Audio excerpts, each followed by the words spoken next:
Welcome to the update. I'm Ash Gardner. One of the country's largest not-for-profit health and aged care operators has been targeted in a cyber attack. St Vincent's Health has confirmed hackers have stolen data, but it's not yet clear if that includes the personal information of its patients. The Prime Minister has thrown his support behind Usman Khawaja. The Aussie batter was reprimanded by the ICC for wearing a black armband in the first test against Pakistan, which he says was for personal bereavement. Anthony Albanese has weighed in. The position that he put forward is one that I think is pretty uncontroversial.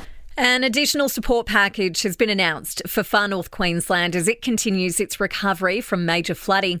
The $64 million funding boost will include $5 million to promote Queensland tourism. The WA Premier has confirmed 3 homes have been lost in bushfires in the Perth Hills.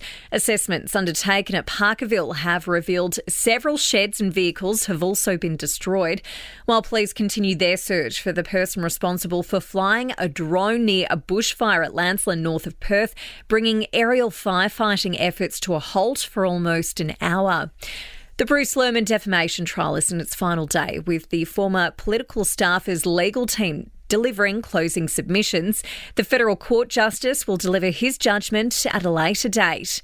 Tributes are pouring in for NRL star Carl Webb following his death at the age of 42. He was diagnosed with motor neuron disease 4 years ago.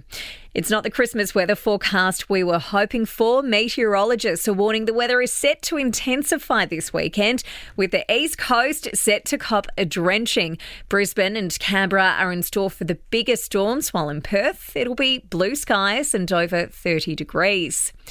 Australians worried about family and friends caught up in a mass shooting at a university in Prague are being told to contact the Department of Foreign Affairs. At least 14 people were killed and dozens injured when a gunman opened fire at Charles University. Sport and entertainment news are next.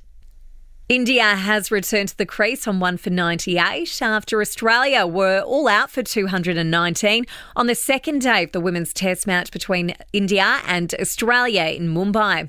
Melbourne Stars captain Glenn Maxwell will play in tomorrow's clash with the Sydney Thunder in Albury after recovering from a torn forearm muscle.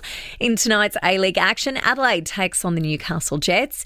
In NBA, Aussie Josh Giddey has suffered an ankle sprain in the Thunder's win over the Clippers. He suffered the injury in the second quarter. In entertainment news, Vin Diesel is being accused of sexually assaulting a former assistant. The allegations stem from an incident in 2010. Ricky Gervais has fired back following a petition asking Netflix to remove what some are labelling as offensive jokes from his new special Armageddon. The comedian has described those who've complained as hecklers.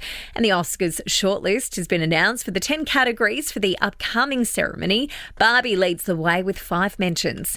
And that's the latest from the Nova Podcast News team. We'll have another episode of The Update for you tomorrow.